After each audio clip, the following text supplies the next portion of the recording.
From the worst moment in Ronaldo's career to Messi finally completing the story, these are the 25 saddest moments in football. And first up, Messi gave the world a sad moment that we'd never forget. See guys, at the end of 2021, Messi was in a tricky situation at Barcelona. His contract was all set to expire in the summer and looked like he'd renew. He just won the Copa America with Argentina weeks back, his first international trophy. And Messi was so happy that he'd already committed to signing a new contract with Barca that would see him retire until he came back and heard the news. The club was in a financial crisis. Some of the club's upper staff had gotten involved in shady deals, and as a result, the club's finances were in danger. They tried everything, but in the end, it came down to Barca having to make the most difficult decision in the club's history. It was either they let Messi leave and be able to pay other players' salaries, or keep Messi and not be able to register the team. In the end, they chose the first one, and a few days later, this video of Messi broke billions of hearts. Es muy difícil esto para mí. He'd spent all his career at Barca, but now he was leaving. Shame, man. In Messi's mind, I'd bet he wished he could have had the perfect send-off like another Barca legend did a few years back. A few weeks before the end of the 2017-18 season, Andres Iniesta made the announcement he'd be leaving Barca after spending 18 years at the club. Iniesta grew up at Barca. It was pretty much the only club he'd known. He spent all his life there, but now Iniesta knew it was time for the new generation to step up, and he didn't want to stand in the way of the club progressing. So he decided to leave, and in his final home game of the season at the Nou Camp, that photo of Iniesta went hard. Damn, I still get goosebumps just thinking about this one. He got the ultimate send-off too. That was Sergio Ramos's dream. When Ramos first joined Real Madrid in 2005, I'd bet even he wouldn't have been able to imagine the amount of success he got. He became a club legend. Ramos won everything at the club, including scoring the biggest clutch goal in the club's history to put them on the road back to La Decima. However, though, in 2021, just before the season came to an end, Ramos and the club got into a difficult situation. The thing is, Ramos was entering the final years of his contract, and he wanted a salary upgrade, but the club said no. In the end, they both couldn't agree, and a few days later, Ramos was ready to say goodbye. A legend was leaving. Ouch. I can't lie though, when it comes to farewells, there's just one I can't get off my mind. When the entire city of Rome came together to say goodbye to a legend. 23 seasons at the same club. He'd spent more years playing for Roma than I've spent years on Earth. Francesco Totti's a legend. In 2016, after bagging over 307 goals and 208 assists for Roma, Totti was ready to say goodbye. But it seems the city of Rome wasn't, because on his final home game at the Stadio Olimpico, the emotions were everywhere. I'd cry too, you know, that was emotional. Totti's final speech to the Roma fans was about thanking them for the years they cheered him on in a Roma shirt. Even his rivals stayed to say goodbye. One of the most beautiful moments in the game. Unlike the time Vinicius Jr. became the latest victim of a fight that had been going on for ages. In 2022, Vinny was part of the Real Madrid team that took on Valencia away from home, and while the game had its drama, minutes towards the end, everything kicked off. Vinicius had noticed that a section of the Valencia fans had been hurling slur words at him all game, but he wanted to focus on his football, on the pitch, and ignore all that until the ball went out of the pitch. And in trying to get to it, Vinny snapped. Seeing a world-class baller like Vinny cry about something like this, then you know it must have gotten to him. In the end, Vinny's acts to fight racist issues didn't stop, but this game at Valencia was the turning point. Speaking about turning points, it doesn't get more emotional than when Manchester City finally finished a mission that had taken them years. Ever since the Saudi takeover in 2010, City had one ultimate goal, and that was to win the biggest competition in Europe, the Champions League. In 2016, they got to the semi-finals for the first time, and 5 years later in 2021, they reached the final, 90 minutes away from achieving their biggest goal, but it didn't happen. What a night for Chelsea! Stir a thought for Manchester City! In 2022, it looked like they were all set for a final appearance with seconds left against Real Madrid in the semis, but they somehow collapsed and lost 3-1 to get knocked out. In 2023, City made it to the final again, and the nerves were intense, but this time, after all the hurt of the past decade trying to get to this moment, they were born ready. And at the final whistle, the mission was complete. The first one in the club's history. Finally! Behind the surface, it was more than that, especially for Pep Guardiola and Kevin De Bruyne. 7 years to fighting with it. The two of them had been at the club longer than most. De Bruyne joined City from Wolfsburg in 2016 and Pep became manager of City a year later. Together, the two of them had suffered the disappointments more than anyone else. In 2021, a large part of the reason City lost the final was because of this.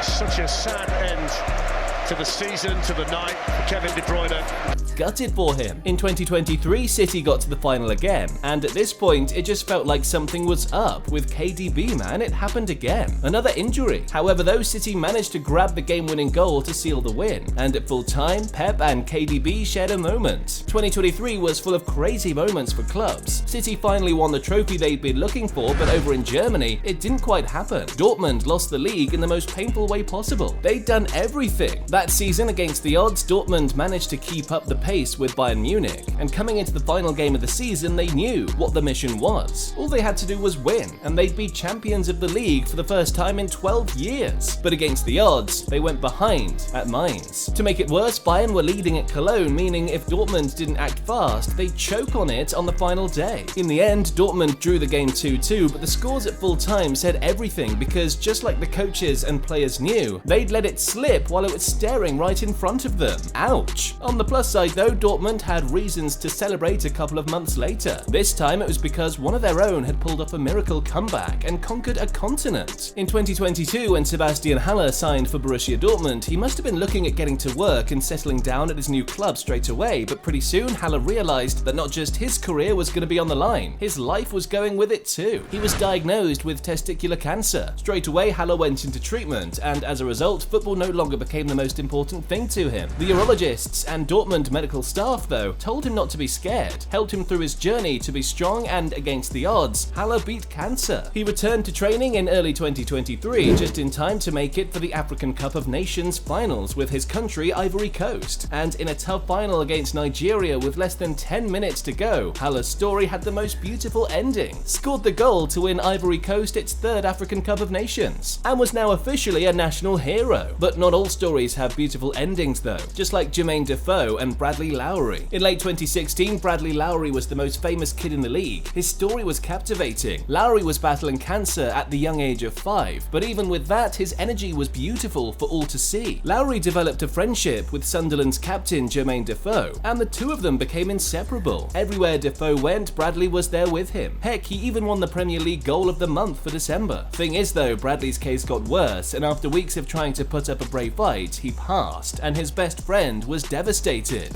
Yeah, it's been difficult. It makes me want to cry too. Bradley will go down as a hero, just like one of the all-time greats of the game. In his prime, Diego Maradona was unplayable. He could do anything. Score goals, drop assists, he even captained Argentina to an incredible World Cup win in 1986, and won the Goal of the Century award at the turn of the century. But after retiring, Maradona had health problems that kept on getting worse, and in 2020, to the shock of the entire world, Maradona's fight was over. He died, and the world was struggling to believe it. Maradona had died of a heart disease, and all over the tributes kept pouring out for him. But you see guys, where it really hit was in his local club's next game. Maradona had always been a huge fan of Boca Juniors. He even had his special box reserved for him and his daughter Dalma. And when it hit Dalma that for the first time in her life she'd be going there without her dad, it broke her. Maradona lives on, and now he can finally play beautiful football in the sky with his legendary friend from Brazil. Just like Maradona, Pele was a legend who changed the sport. He won the World Cup at 2017 and in his career became the undisputed legend at Santos and scored over 1,000 career goals. After retiring, Pele went on to get involved in local sports across the country, helping his local team Santos and even the Brazilian national team. But as the years passed, he grew older, and come 2022, Pele knew it would soon be time to join his greatest friend in the sky. In December of 2022, Pele was moved to end-of-life care where his closest friends and family gathered to say one final goodbye. And on the 28th of December, the news was confirmed. A legend had gone to play football in the sky. Don't realize how big a legend is until he's gone. Pele changed the sport, and his death affected billions of people worldwide. It's always sad to see a national hero leave. What's worse, a national hero almost died on the pitch, but lucky for Christian Eriksen, his teammates were ready to do anything to save him. Coming into the 2021 Euros, in Denmark's opening games, all the attention was on their star man, Christian Eriksen. With the 10 on his back, he was perfect. And what's more, more, just a few days to the start of the competition, he'd secured his status as a national hero by showing everyone how to subscribe to the best football content in the world. Told them to click that button down below to Mr. Football. Eriksen was carrying the weight of his entire nation on his back, but I guess it must have been too much for him because 4 minutes to the end of the first half, Eriksen went out cold. When the doctors got to him, they pronounced him half dead. Lucky for Eriksen though, there was a defibrillator in the stadium that yanked him back to life, and during his treatment process, his captain,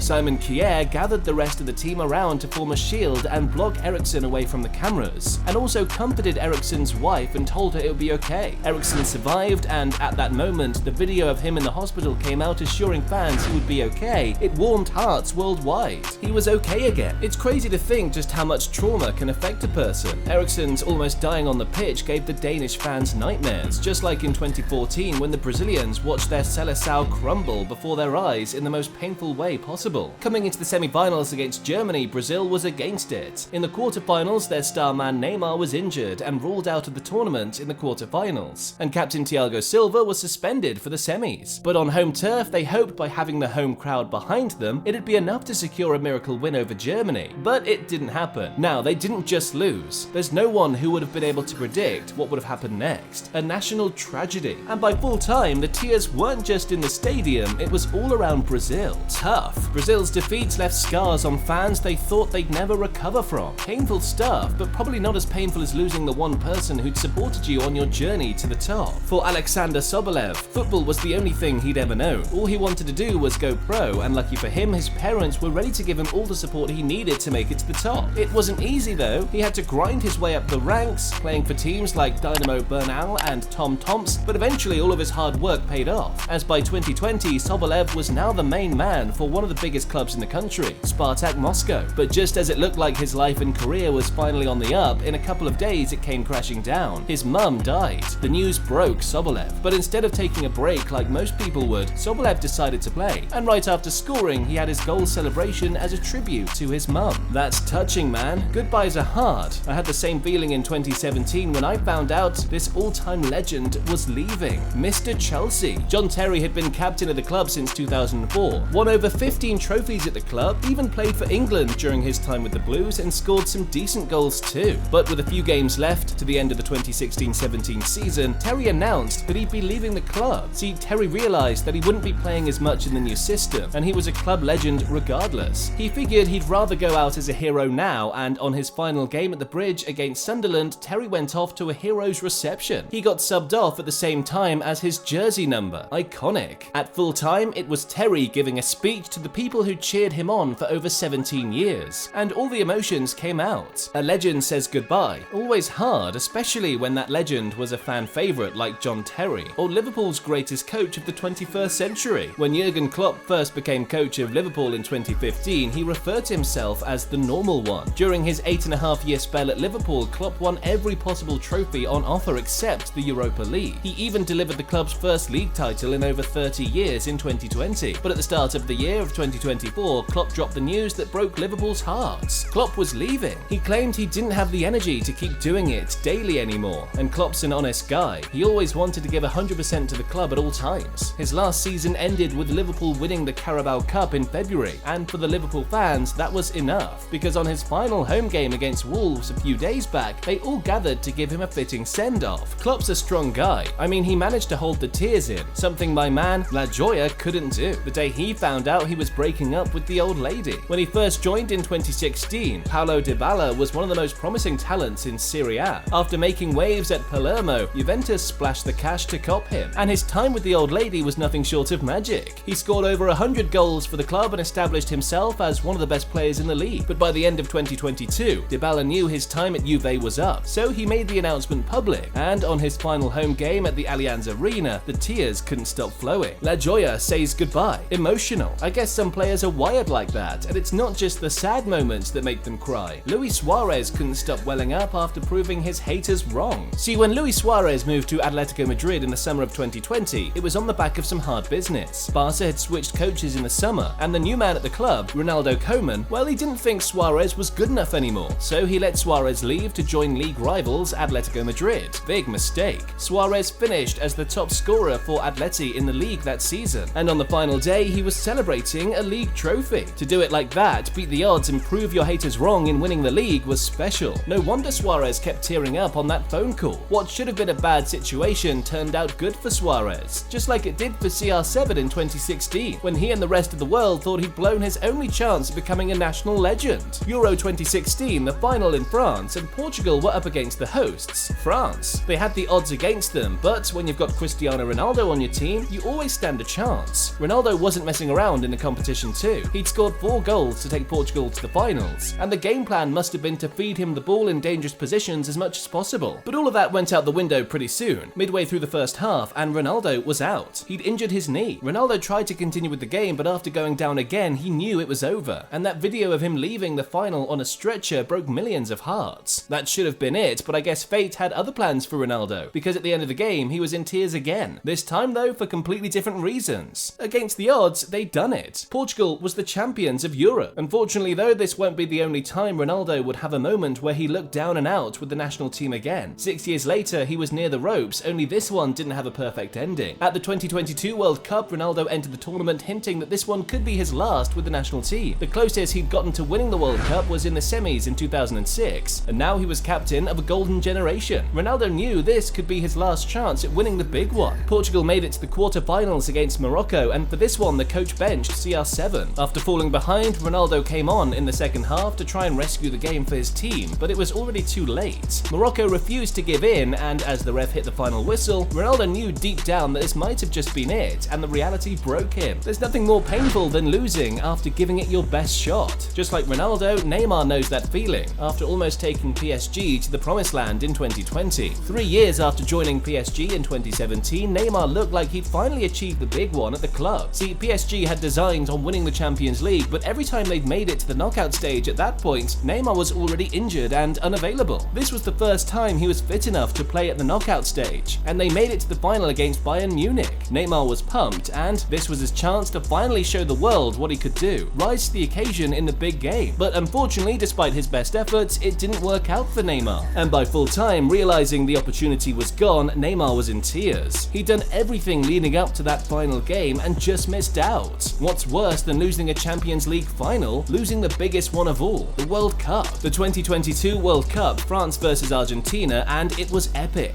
See, France was the defending champions from 2018, and the last match from their title defense was against Lionel Messi's Argentina. Mbappe was the star man for France coming to the final. He'd scored 4 goals in the tournament already, but Argentina was determined to get this one over the line. With 15 minutes left to play, they were 2-0 up, looking like they'd secured the trophy already. But Mbappe said no. He scored a brace in 4 minutes to tie the game at 2-2. Messi scored an extra time to give Argentina the lead again, but Mbappe still refused to give up. He scored minutes later to make it 3-3, the ultimate carry job, a hat-trick in the World Cup final. Unfortunately, it wasn't enough because in the penalty shootout that followed, Argentina won it to lift the World Cup, and Mbappe was devastated. You've got to feel for the guy. He did everything that night except win. It's funny how this works. While Mbappe was looking sad and out after losing the final, on the other hand, La Pulga was in tears after securing the biggest one of his career. Messi was at that stage in 2014, the World Cup final against Germany, but this time he lost. 2022 now, and this was his chance for redemption. Messi had announced that this World Cup was going to be his last one, and with that, all the pressure was on him to make it count, and it's safe to say he did. In the final against France, Messi was on standby to watch Gonzalo Montiel take the penalty that could seal everything, and once it went in, he dropped to his knees in tears, because he knew at that moment he'd completed football. Messi had finished his story, but it's still only second on the list because at number 1, 2 of the biggest rivals in the game's history showed that some things are just bigger than football. In April 2022, the news broke out that Cristiano Ronaldo and his partner, Georgina Rodrigue, had just lost one of the kids they were expecting, Angel. The death of his son was so painful that Ronaldo needed time to grieve, and as a result, he missed Manchester United's next game against their northwest rivals Liverpool. But in that game, the Reds from Merseyside did something for Ronaldo that was truly iconic. They showed support for Ronaldo in his grieving period, the ultimate respect. I guess losing his son like that made Ronaldo start living a secret life. For years, he's been hiding stuff about his kids and family away from the public, until recently when he came out and said the truth. Click the next video to see Ronaldo reveal what he's been hiding about his kids.